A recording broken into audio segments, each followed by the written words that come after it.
Well, hey there, this is Ina from Taproot Tarot, and I'm doing a VR today to Nova Mundi and her video about mass market decks every collector must have.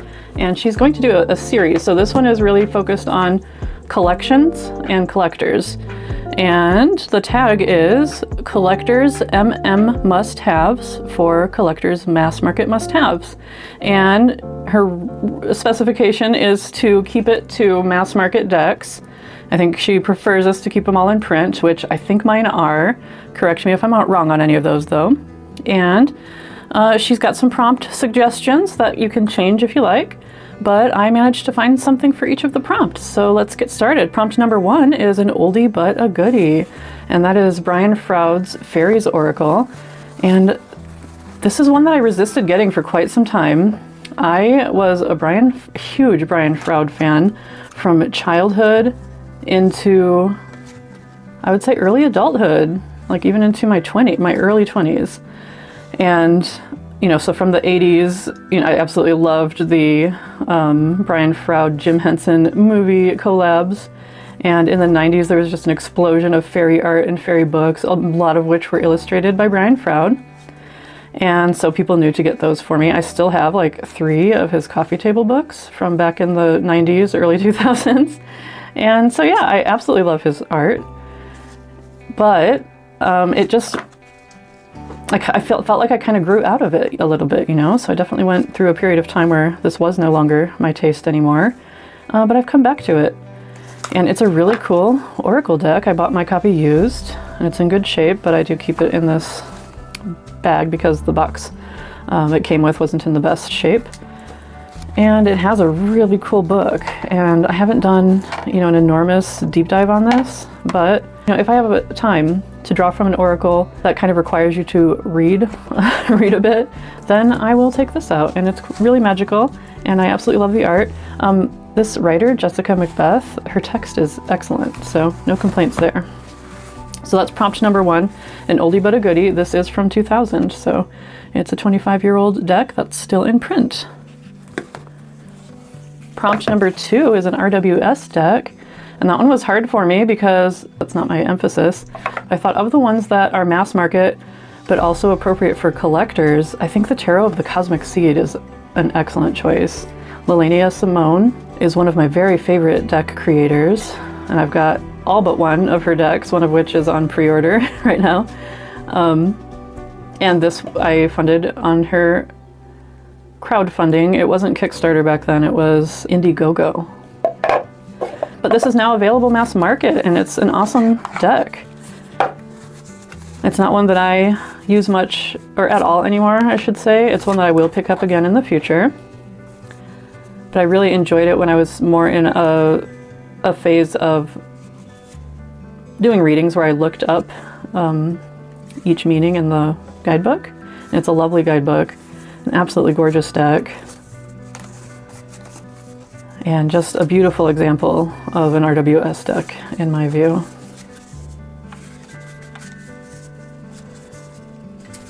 So since last year I've been more working on getting better at reading without looking things up, and because of that I haven't really been looking at any of my RWS based decks. Again, I came into tarot with more of an interest in TDM and pip decks. So these are not my main focus, but I have a few that I still really love, such as this one. So yes, this is now available at mass market. The Tarot of the Cosmic Seed by Lelania Simone. And it's a really gorgeous and collectible mass market RWS deck. Number 3 is a mass market pip deck that is non-Marseille. So a non-Marseille pip deck. And I have a couple for this prompt, and this one is my only Insight Editions deck. And it is the Lord of the Rings Tarot, and it's so great. I just absolutely adore it. It's a great deck, and it's also super respectful to Lord of the Rings. I come from an entire family that is, we're all J.R.R. Tolkien fans. In fact, I had an uncle who passed away, and we read from Return of the King at his memorial. My cousin did, and that was the only sacred book we had that we were reading out of at his memorial. So that just gives you an idea. I have seen the movies. I saw them each in the theaters, and haven't watched the movies since. They appear to be lovely movies, and most of my family members are fans of the movies, but I'm really more of a fan of the books. I love The Hobbit and The Lord of the Rings. I have read Silmarillion. That's not my favorite. And in fact, somebody borrowed it and never gave it back to me. And I was like, that's fine, she can have it. But this is a great deck. I don't know if it's typical of Inside Edition's quality, but it's super just bendy and shuffleable. And the art and definitions all are very respectful to Tolkien and The Lord of the Rings. My only complaint is that it doesn't come with a book, but this big fold-out thing, which is super unwieldy. Like, it is huge if you actually fold it out. It's like a big old roadmap, and so that's a little bit annoying, but not a huge complaint. So this is a non-Marseille pip deck, the Lord of the Rings Tarot by Insight Editions.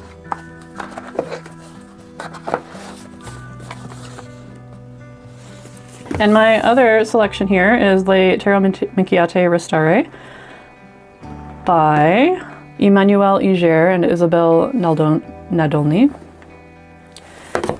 And this is one, it's available pretty easily at mass market. It is in French. I've heard that it's an excellent book, but I haven't gotten around to holding a phone up to it to translate. Now, this is one that I kept seeing suggested for me in, like on Amazon and all that, but I wasn't sure what the quality of the deck was like. I was so tempted by it. But then I finally saw this featured on Masha's channel, and I'm so glad, because it was clear looking at it on her channel that this is a really good deck. It's thin and flexible. It's kind of cardboardy, but laminated. But that makes it easier to shuffle in such a small size, because it is a 97 card deck. And like Nova Mundi said, any collector would do well to have a Minchiate deck, especially if you're interested in tarot history. So this is a lovely deck. I absolutely love the colors. It has a nice balance between the imprecision of a facsimile, but still with very clear line work and saturated colors. It's definitely the best of both worlds, and it's a older pattern, Minchiate, which is not as easy to find mass market as the later pattern Minchiates. So yeah, I love the colors. It's an absolutely gorgeous deck, and I look forward to digging into the book.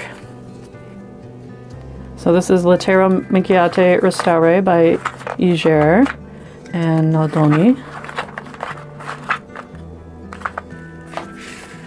It comes with some playing instructions as well,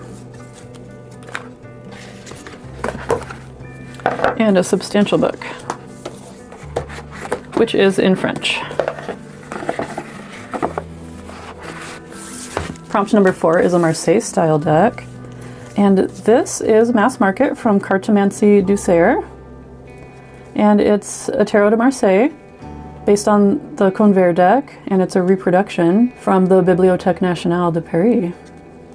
And this is just a gorgeous deck. I've shown it multiple times before on this channel, and it's unique in that it is close to being a facsimile deck, if not a facsimile. Oh, I had a reading that I kept separate here. But this is an absolutely beautiful deck, and unlike many other facsimile decks, it is small and shuffleable, easy to handle. A lot of the art decks are bigger and made on thicker paper. So yeah, this being a mass market deck just makes it a very usable deck, with the benefit of being a gorgeous, historically significant facsimile of the Convert.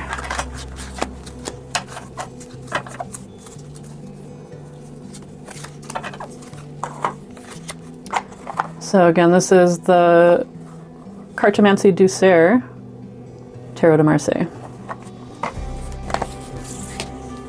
Keep this reading separate just in case. I probably want to revisit it. And that was prompt number 4, A Marseille style tarot. Prompt number 5 is a deck by an underrated artist, and this is the Magic Tarot made by Fornier, and the artist is Amaia Arrazola. She was a Spanish artist who lived in Vitoria, where Fornier is based, and I just found out a couple days ago that she has passed away. She lost her battle with cancer and was quite young, younger than I am, in her 40s, and with a young daughter, so it's really too bad, and I just thought she deserved a bit of recognition. This is a deck I had never even heard of until I happened upon it just searching for Fornier decks on Tarot Garden. And it's not one that I've used yet, but I got it out recently, just after learning of her passing. And it's just absolutely adorable. Like a lot of Fornier decks, it is continental in tradition, but certainly with some English tradition influences. But I think neutral enough that a TDM reader can use it no problem, just reading intuitively with some of the images. It's absolutely cute and lovely, and I would like to see it get some appreciation.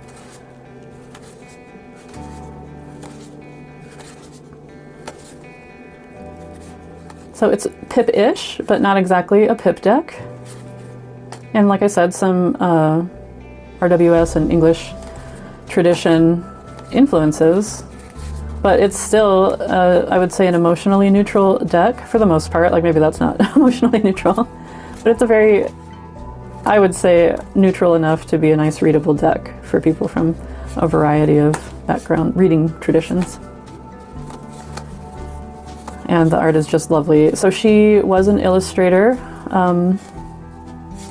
She did a bunch of advertising and books and things like that. I was prompted to learn a little bit about her once I found out from Fornier's Instagram post that she had passed away.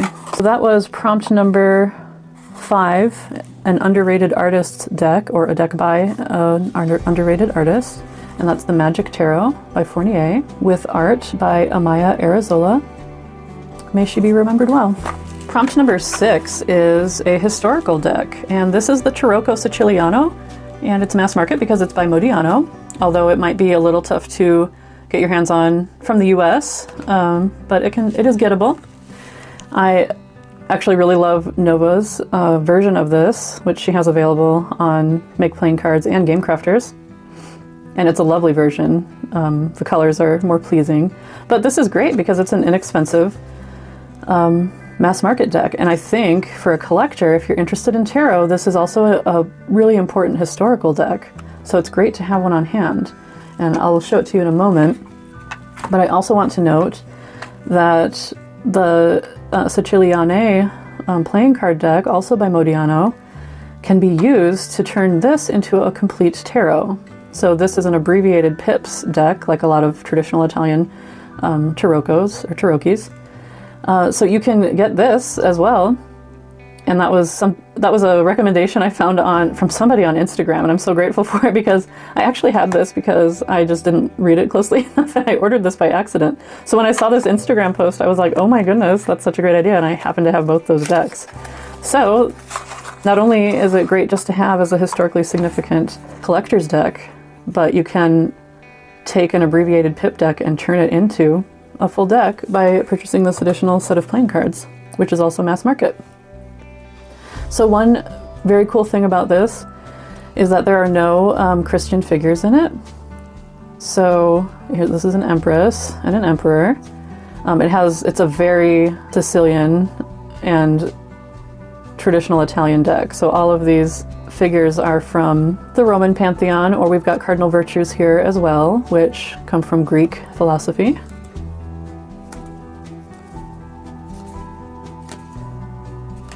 And it has a lot that's specific to Sicilian culture as well. So it is an island, so there's a lot of maritime references.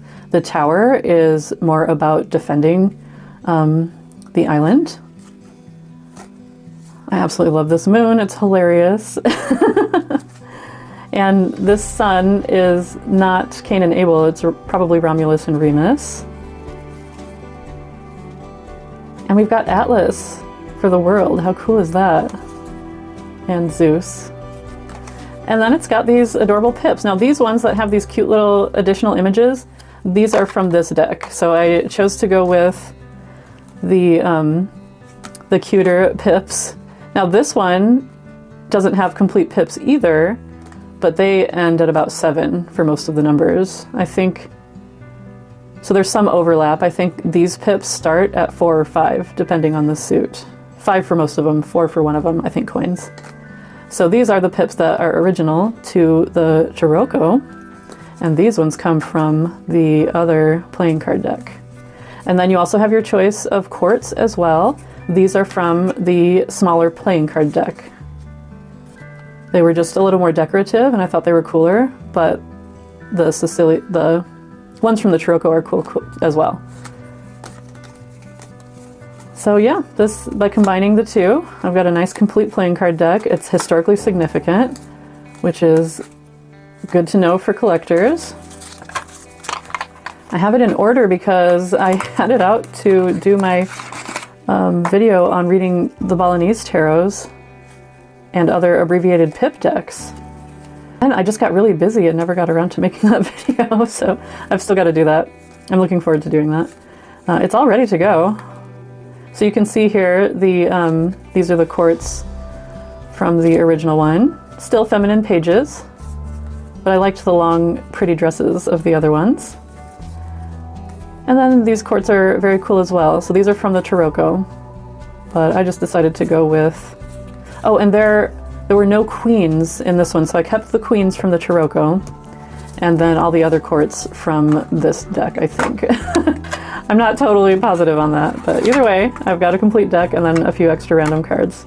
So that is prompt number 6, a historical deck. And for that, I've chosen the Tarocco Siciliano by Modiano, with the addition of the Siciliane playing card deck also by Modiano. Prompt number 7 is a deck by a renowned artist, and this is Michelangelo Rossato, who is a well-known book illustrator and artist from Italy.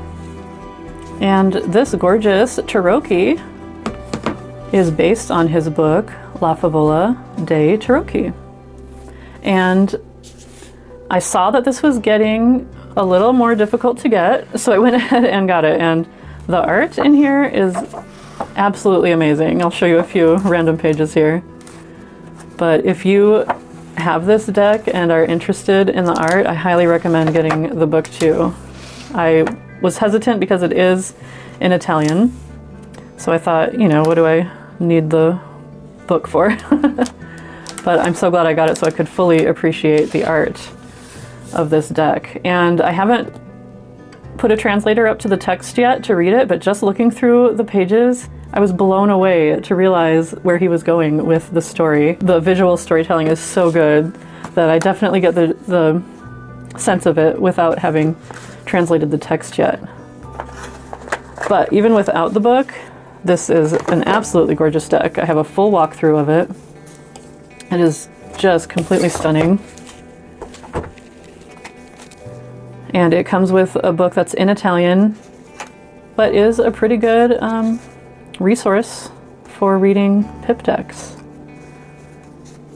from a traditional Italian historical perspective, with a little bit of esotericism layered on as well, just for some extra magic. So yeah, do check out my full walkthrough if you'd like to see more from this deck.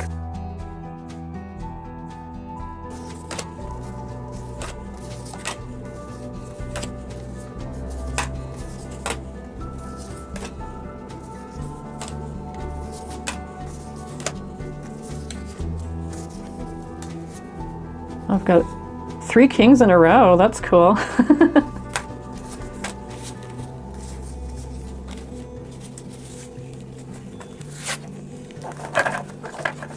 So this is prompt number 7, a deck by a renowned artist or using a renowned artist's work. And this is the artist Michelangelo Rossato, I Tarocchi. with art from his book, La Favola dei Tarocchi, from the publisher Lippocampo, which is hippocampus. I love a hippocampus, one of my favorite mythological creatures. And it does come with its own little guidebook as well in Italian. Number 8 is a deck by a renowned occultist. And this is the Rose Tarot by Nigel Jackson. And I have not looked much at this deck or looked through the book, but I wanted to get it because it's a deck and book about Hermeticism, which I'm not interested enough to get like a huge tome on it. But I thought, you know, this comes with a substantial enough book that I'll definitely learn something about Hermeticism, which I'm not super interested in layering on top of the tarot, but I wanted to know about it and, you know, kind of where the Hermetic philosophers are coming from. And then this art is just gorgeous.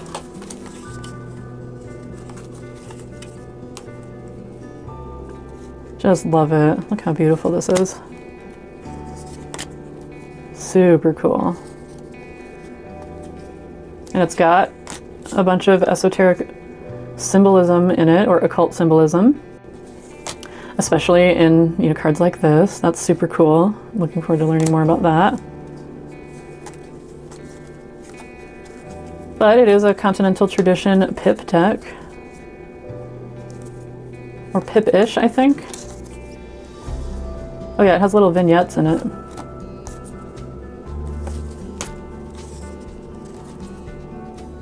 So it's definitely one that I would read with once I get around to getting to it. If you follow me, you know I've purchased a bunch of decks this year. I wouldn't have even considered myself a collector before this year. And then I did a little birthday splurge in January, and that turned into me getting a bunch of decks. And now I'm on a 5-month no-buy period of time. Oh, and this does do the tradition of naming the courts, which is super cool. You know, I'm into that if you're following my Drop 'em 78 with Dame Fortune's Wheel Tarot. Haven't really gotten around to checking this deck out too much yet, but I look forward to it.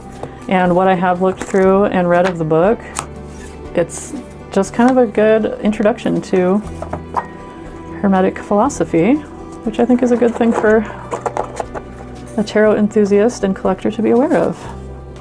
But it's still available mass market.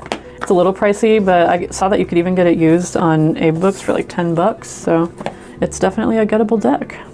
Number 9 is a recent release, and this is the newest version of the Crystal Tarot. I've got a full walkthrough of this as well. It just came out, so it's not too far back. And this is really a gorgeous deck. And it is by far the best version of it so far. If you go back to my walkthrough, you can see that I posted a link if you want to check out the original edition, which was a 22-card Majors Only deck. And it was structured with the internal border like this, but had an additional outer border as well, which I'm sure a lot of people trimmed. And then it was released with Lo Scarabaeo's typical way over the top labeling. So yeah, if you'd like to see more of this deck, go back and check out my walkthrough. Since I did that walkthrough, I have given this a bit more of a read. The book is disappointing, but I wanted to make it clear that it's not your typical Lo Scarabaeo generic book. It is specific to this deck, which I mentioned in my video, but I wanted to emphasize that point. But it's not specific to the tradition of this deck, which includes Oude Pacar pips. So there's no mention of that. The majors definitions are really RWS. The pips, the author does actually make an effort. Robin from Robin's Reflections pointed out in her walkthrough of this deck that he mentions Pythagorean number associations. And if you follow me, you know that I'm into those. He doesn't follow those completely in his pip definitions, but he makes an effort for sure. So if you would like some ideas on how to read these pips, you know, there are definitely some good ideas in here. Unfortunately, he's very influenced by the Golden Dawn, with elemental associations from them rather than the Oude Pacar associations that are on the on the pips, and is definitely influenced by RWS meanings. Some of his interpretations for the pips are a bit of a stretch. He is actually looking at the symbolism and trying to find meaning in it. And that's not always easy to do, and you'll see why if you look at my full walkthrough of this deck. So anyway, it's definitely worth getting from a collector's point of view, because it does have a book that at least attempts to interpret these cards rather than Lo Scarabaeo's generic interpretations. And it is by far the most beautiful representation of this art among all the different editions of this deck. My one and only complaint about it is that it is quite thick, a little tough to shuffle, but not tough enough that it's a deal breaker. Like, it is still shuffleable. So if you want more info, just check out my walkthrough on this deck. If you are into collecting and you like the Crystal Tarot, this version of it is absolutely worth having, for sure. So that is prompt number 9, a recent release, and it's the Crystal Tarot. Number 10 is an underrated deck from a tarot collector's perspective. And I want to talk about Lo Scarabaeo's random historical oracle decks, because they are quite inexpensive and affordable, but they are remakes of historical decks and very much worth having as a collector. Now, I have a bunch of these, and I honestly didn't even realize how many I had until I gathered them all together. So I have a few vintage ones. This Everyday Oracle is still in print, but mine just happens to be a vintage copy. The Oraculo di Fatima is really cool. And then I have Oraculo Tibetano as well. These don't come with guidebooks or anything, so they're kind of random, but they are based on old historical decks. Now they have newer decks in this series that all come in these adorable little 2-part boxes, and they're all based on cool historical playing card decks that work very well as oracles. The one I want to show you is my favorite. This is the Oracular Cards of Change, and this is an underrated deck for sure. I think the concept of these cards is underrated because they are affordable, but they do go out of print, so they're definitely collectible. And like I said, they're based on cool historic decks.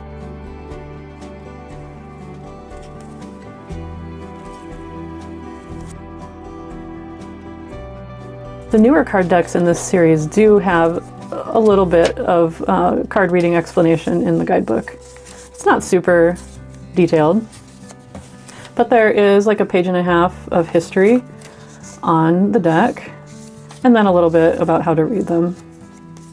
So this is the old Cartomancie series, which I think is intended to be kind of a newer resurrection of this older Oracle deck series.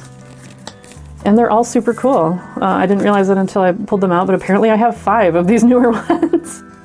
And I just think they're really interesting historical decks. They're super affordable. This one is on sale for $12 on Llewellyn right now. And then I've got 3 of the vintage ones as well. And, you know, I just have them to collect them. I'm sure I'll use them at some point. And worth having if you're interested in curious old decks. The next one I have, which is for the same prompt, an underrated deck, is Tarot Médiéval, with text by Caitlin Matthews and illustrations by Will Kingen. And this was a resurrection of a deck that was almost lost to history.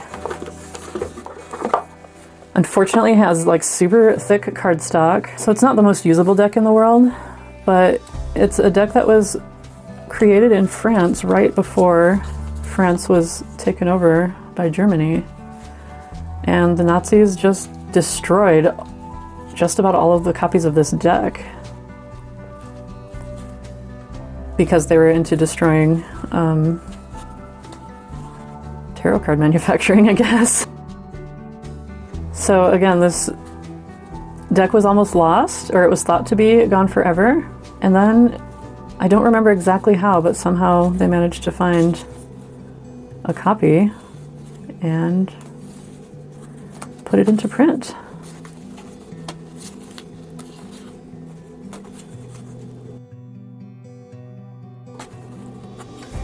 Definitely historically significant because of the story.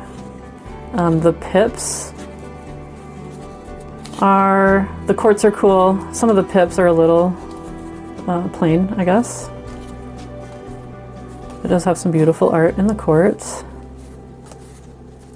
But then we get to these pips and they are super plain. So I think a lot of people are disappointed in those, and that might be part of the reason that they're underrated. I don't know why I have these upside down. But anyway, that is the Tarot Médiéval, The Mysteries of the Initiate's Path. Definitely worth having as a collector because of its historical significance. Prompt number 11 is a deck by a renowned deck creator, and I chose the creator Laura Tuan. She is Italian, and very little of her work has been translated into English. Only a couple of decks, and this is one of them. It's a Lenormand deck from Lo Scarabeo. And I was wondering if she would be considered a deck creator, as she's mostly an author and a prolific author. But I looked it up and she is considered a tarot author, expert, and deck creator. A lot of the decks that she writes for or helps to create are historical ones, such as this. So this is a super cool deck. It's got gorgeous art, but it is huge for a Lenormand deck, for sure. And I haven't learned to read Lenormand yet, but I'm interested. I was interested in getting some that had just really beautiful historical art like this. And I was interested in Laura Tuan, and so I wanted to get one of the few of her books that has been translated into English. And it seems like a really good book. Like, it lists a couple of guided, what she calls guided spreads. So they are spreads where she shows where the images are shown. So there's a Wheel of the Year type spread and then a 12 card box spread. But then the really cool thing is that for the meaning of each card, there is a general meaning, D is upright and C is reversed. There's timing and advice for each card. But then she takes both of those spreads and she lists another meaning, both upright and reverse, for this card for every single position in that spread, which I think is probably a really great way to help someone learn Lenormand. And this is the second spread, the 12 card box spread. And she does that for every single card. So that's why it is a pretty substantial book. The whole thing is in English.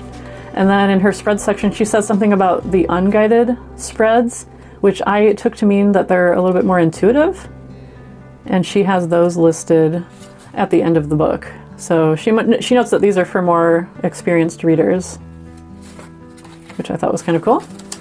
And like I said, she is a really well-known writer on tarot, divination in general, and kind of mysticism even more in general. Now, like I said though, these cards are huge. They're like oracle card size. The art is not the same, but pretty similar to Lo Scarabeo's Grand Tableau Lenormand cards. So just kind of a similar style, but these are much more Lenormand sized. And so just a little comparison.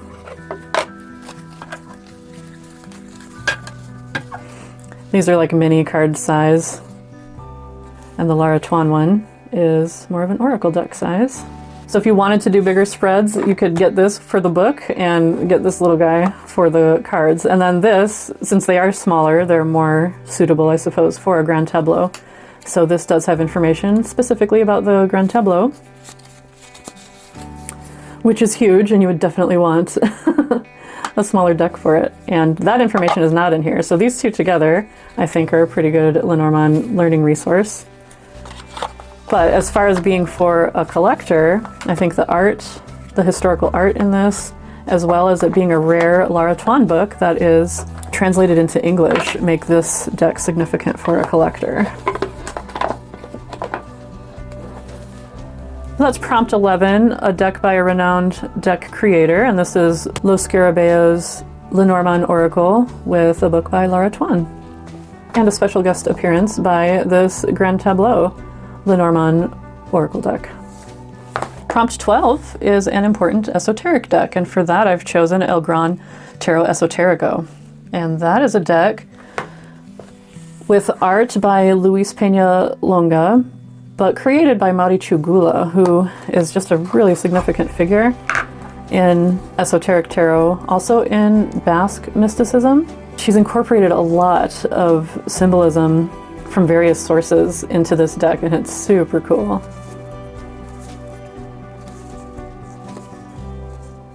And unfortunately, the guidebook that comes with it is your generic Fornier little white book. So there's nothing about the actual cards anymore. So if you can get a hold of it, I definitely recommend finding Marichugula's original guidebook, or even an old deck that comes with her original guidebook. The pips are Oude Picard pips, and she does stick to his writings, but then adds to them. And if you'd like more information on that, go back and check out my Oude Picard video, which is from not too long ago. But this also has an additional, more philosophical and esoteric book by Jorge Mendoza Vester.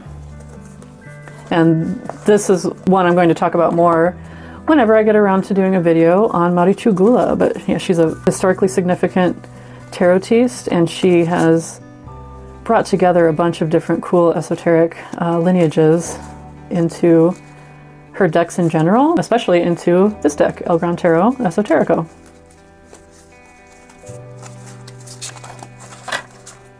So that was prompt number 12, an important esoteric tarot.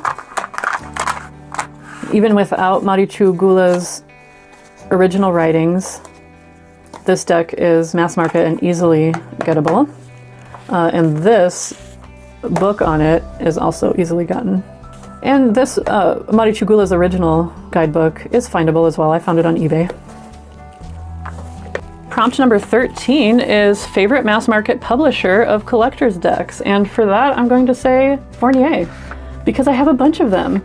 Now, after seeing my collection of oracles from Lo Scarabeo, and considering how many other Lo Scarabeo decks I have, I probably have more Lo Scarabeo than Fornier, but I'm a huge fan of Fornier. As you can see, I've got this pile of 12 decks, which I think are all of them that I have. 4 of them are vintage, so those include Tarot Balbi, which is a gorgeous vintage deck that I absolutely love. Unfortunately, I found a very inexpensive but not very well kept deck. So I got a good deal on it, but it's very brittle, not super usable. But still very pleased to have it. And it's another deck influenced by Oude Picard in the pips, especially. I also have, I believe, all of Marichugula's decks. These are her 2 Basque culture decks. This one is the Basque Mythical Tarot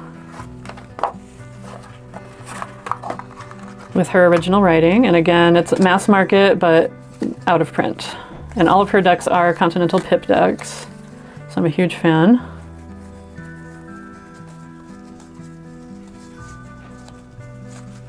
The art in this is just absolutely gorgeous. How cool are those?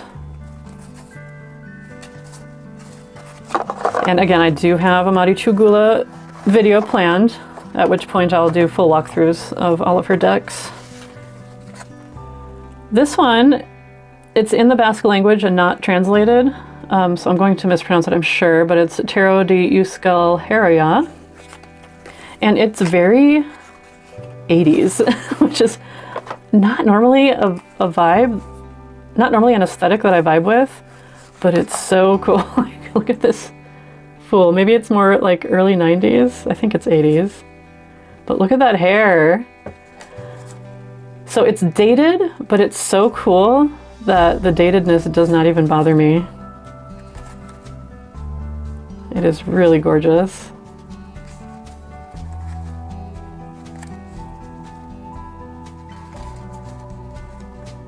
It's super interesting.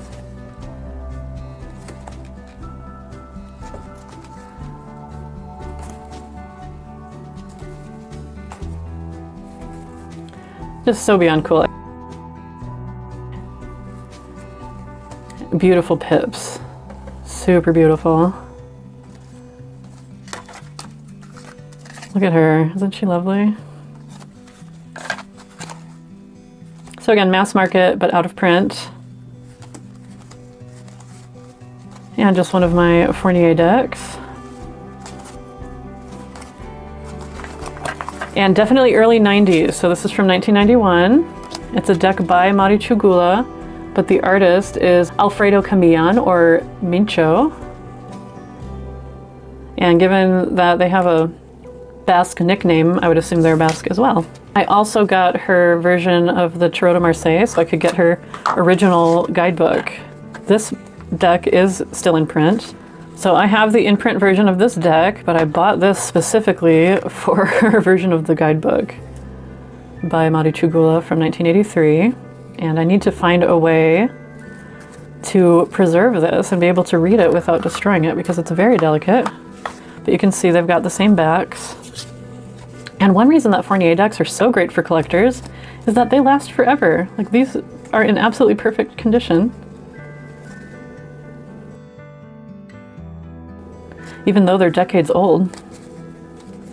But this is a truly beautiful version of the Tarot de Marseille with some nice color coding. This one is actually printed by a Canadian company. But you can still get the current version of it. So those are my 4 vintage Fornier decks. All the others are currently available mass market decks. So this is Le Tarot de Marseille. I've already mentioned the Magic Tarot, as well as El Gran Tarot Esoterico. I've got Tarot de Carlotides, which is a pseudonym for the creator, Carlotta Santos. And it's based on the word Caryatides, which is a Greek column that is in the form of a draped feminine figure. And that makes kind of a lot of sense when you see this deck. And I know we've probably all seen this, but we'll do a little flip through. I absolutely love this Pope. He's so cute and non-threatening. This one, the Hermit, is one of my favorites. I don't use this deck much, but I think it's so adorable. I love it. And it's one of those where it has influences from both continental and English traditions, but the pips are neutral enough that they're nice and readable.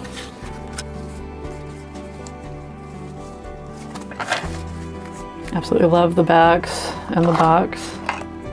That's Tarot de Carlotides, and I've got Tarot de Luz. This one I think is fully PVC, which makes it nice and portable. But I think these Fornier decks are good for collecting, not only because they last forever, but like Nova mentioned, they do go out of print sometimes. So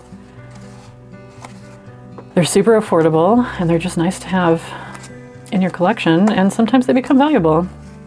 But since they last forever, if you do want a vintage one, you can often find one. I absolutely love this. The art is so gorgeous. Again, it's another one where you could call the pips pip-ish, but definitely with some imagery in there. So that's Tarot de Luz. One of my favorites, Tarot del Fuego. This is such an amazing deck by Ricardo Cavolo. And I've got 2 books by him, as well as 2 playing card decks, because I just love his art. Absolutely love following him on Instagram, just to see what he's up to. He could have been my remarkable artist as well, for sure. And it's a deck that has a lot in it. You know, you can read it like you would a pip deck and use your usual suit and number associations, but then get some additional intuitive hits from all this amazing art. Super cool. But again, absolutely no guidebook to it, so you're on your own as far as that goes. So that's Tarot del Fuego by Ricardo Cavolo. And this one, I have to look at it to read it right. This is another art deck, so a lot of these decks are decks that artists made to promote their work, kind of like the Vaqueta. This is Tarot de el Dios de los Tres, or the Tarot of the Gods of the Three. And that is the name of the studio of the artist Javier Navarro. And again, this is just a very super busy and beautiful artist deck. Totally gorgeous.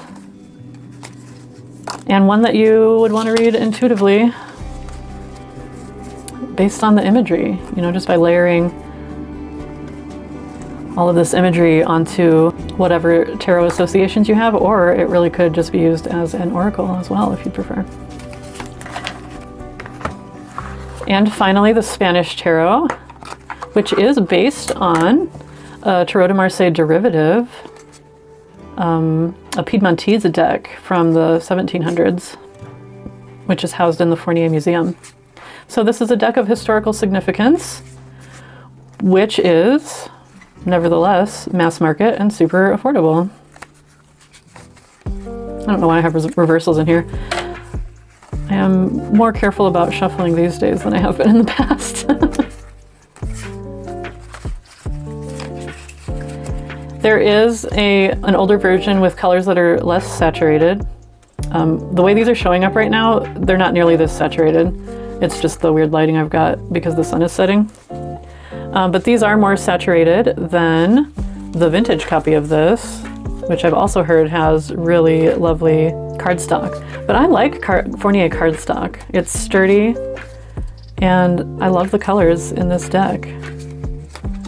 So I have no inclination to get the vintage one. They are super expensive. Look how gorgeous. So a very unique deck.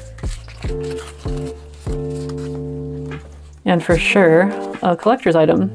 So Fornier is great for collectors. They have, as I just mentioned, a museum, and a lot of their decks are based on historically significant decks from their museum. So again, this is the Spanish Tarot. And that was prompt number 13, which is my favorite mass market publisher of collector's decks. I would say that's definitely Fornier. Well, that was super fun. Thank you so much, Nova, for coming up with a great tag. I hope you enjoyed seeing some of my collection, and definitely check out Nova's original video. If you've got decks for even a few of these prompts or prompts of your own, she wants these to be mass market, but you don't have to do all the prompts, or you can make your own prompts. And it should be geared toward collectors, and she'll do more videos in the series that are geared toward other purposes. Thank you so much for checking this out, and I will talk to you later. Bye.